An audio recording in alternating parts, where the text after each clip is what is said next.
कब हम अपने परिवार से मिल पाएंगे, कब दोस्तों से मिल पाएंगे, कब घूमने जा पाएंगे, कब हम अपने काम पर लौटेंगे और कब बच्चे स्कूल जा पाएंगे, कब हम अपनी नॉर्मल लाइफ जीना फिर शुरू कर पाएंगे और कब ये लॉकडाउन खत्म होगा। अब कोरोना को रोकने के लिए लॉकडाउन ज़रूरी भी है, लेकिन इससे हमारी क्या दुनिया भर के लोगों की ज़िंदगी रुक सी गई है। तो कब ये लॉकडाउन हटाए जा सकते हैं? सरकारों के लिए ये एक बड़ा फैसला होगा कि आगे क्या कदम लेना है और सिचुएशन को कंट्रोल में रखते हुए कौन से रिस्ट्रिक्शंस हटाने हैं। लेकिन ये जर्नी लंबी होने वाली है। ये मत सोचिए कि कुछ हफ्तों में सब एकदम नॉर्मल हो जाएगा, धीरे धीरे चीज़ें होंगी। अगर लॉकडाउन ना होता तो एक व्यक्ति से औसतन 3 लोगों में वायरस जा सकता था, लेकिन 60 से 70% तक एक दूसरे से मिलना कम करके इन्फेक्शन के खतरे को बहुत हद तक टाला जा सकता है। इसलिए जब तक कोरोना की वैक्सीन नहीं बन जाती तब तक सोशल डिस्टेंसिंग ही बचाव है और लॉकडाउन इसमें मदद कर रहा है। अगर कोई देश इन्फेक्शन को 70% तक कंट्रोल कर लेता है तो ये उसके लिए कोरोना पर जीत की तरह है। एक्सपर्ट्स के मुताबिक लॉकडाउन की मदद से कुछ देश ऐसा करने में कामयाब भी रहे हैं। London school of hygiene and tropical medicine के डॉक्टर एडम के मुताबिक चीन ने वायरस को 80 से 90% कंट्रोल कर लिया। जिन देशों को ये लग रहा है कि उनके यहाँ अब इस महामारी का पीक यानी सबसे खराब दौर गुजर गया है, वो लॉकडाउन को खत्म करने की रणनीति बना रहे हैं। जैसे जर्मनी के चांसलर एंगेला मर्केल ने घोषणा की है कि वो धीरे धीरे प्रतिबंधों को खत्म करने की ओर बढ़ना चाहती हैं।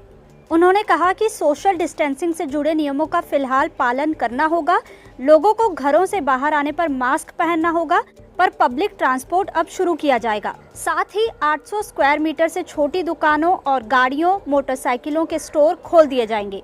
4 मई के बाद चुनिंदा स्कूलों को भी खोला जाएगा, लेकिन सभी धार्मिक आयोजन और बड़ी दावतों पर 31 अगस्त तक रोक रहेगी। डेनमार्क में 11 साल तक के बच्चों के स्कूल खोल दिए गए हैं, साथ ही नर्सरी स्कूल भी खोले गए हैं। स्कूल प्रशासन को हिदायत दी गई है कि वे बच्चों की साफ सफाई का खास ध्यान रखें।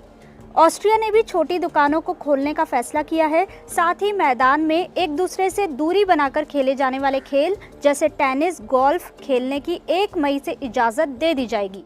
यूरोप में महामारी के सबसे बड़े केंद्र रहे इटली में भी किताबों की दुकानें और बच्चों के कपड़ों की दुकानें खोलने की शुरुआत हुई है। स्पेन सरकार ने तय किया है कि कंस्ट्रक्शन और मैन्युफैक्चरिंग के काम को शुरू कर दिया जाए। इसे देखते हुए कंपनियों ने अपने कारीगरों को काम पर बुलाना शुरू कर दिया है। साथ ही छोटी मोटी घरेलू सेवाएं देने वाले मिस्त्रियों को भी काम करने की इजाज़त दे दी गई है। यूरोप में सेवाएं देने वाली विमान कंपनी ईज़ीजेट ने फैसला किया है कि लॉकडाउन के बाद विमान सेवाएं शुरू होने पर वो अपने विमानों के बीच की सीट खाली ही रखेंगे ताकि लोगों को सटकर न बैठना पड़े। हालांकि कुछ देश अभी भी मौजूदा स्थिति को लेकर आश्वस्त नहीं हैं। जैसे फ्रांस ने लॉकडाउन को 4 और हफ्तों के लिए बढ़ा दिया था, अब वहां 11 मई तक लॉकडाउन रहेगा। वहीं बेल्जियम ने भी प्रतिबंधों को कम से कम 3 मई तक बढ़ा दिया है। भारत में भी कुछ जरूरी सेवाओं को अनुमति मिली है, लेकिन लॉकडाउन अब भी जारी है।